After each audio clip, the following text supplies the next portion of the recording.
Hi, everybody. Happy Mother's Day. If you're watching this with your mom, make sure you've already wished her a happy Mother's Day and tell her you love her. Moms really like that. Do you remember last week what we did during children's time? We repotted a plant. Remember, we wanted to give it room for the roots to spread out and we wanted to get our hands dirty. Well, this week, I want to talk to you about where plants come from. Do you know? How do they get started? From seeds. You're exactly right. Now I have a seed here that's pretty tiny, so you're going to have to look closely. Can you see that tiny little seed? It's a mustard seed. And even if I put a whole bunch of them in the palm of my hand at once, they're pretty hard to see. Let's see if you can see those if I move this camera. Can you see those? See how tiny they are? But the amazing thing about mustard seeds is when they grow, they can become a mustard tree or a mustard bush. That's huge. It can be 10 feet tall and have great big branches that spread out wide and so big that birds can build their nests on the branches and take cover from all the leaves around them. So something that started that small could be something really big someday. You know, Jesus once compared the kingdom of God to a mustard seed. What? How does that work? The kingdom of God is massive, and this is just a tiny little seed.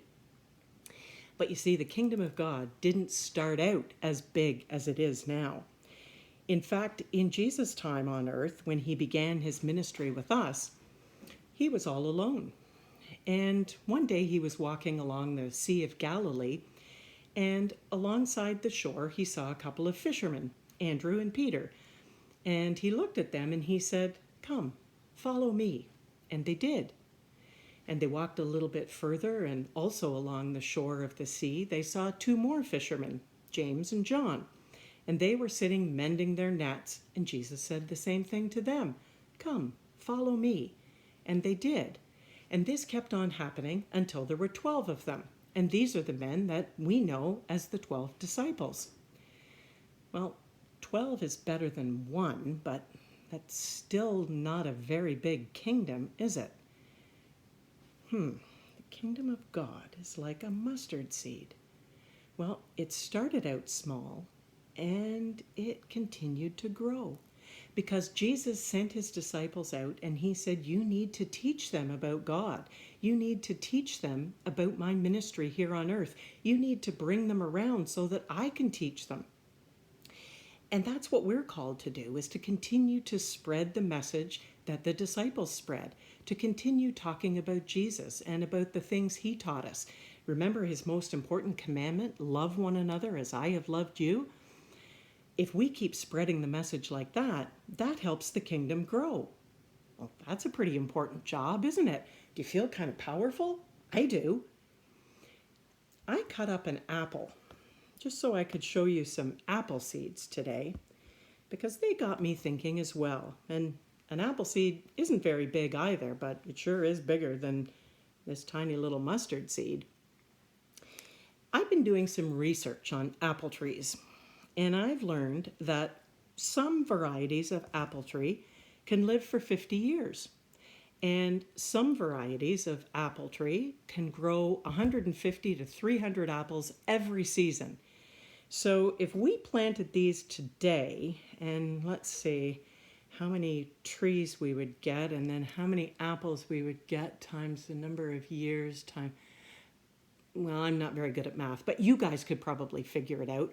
But what I do know is we'd be able to feed the whole world with apples. It's kind of that way with the kingdom of God. It started out small, but it grew across the world and has lasted for years and years and years.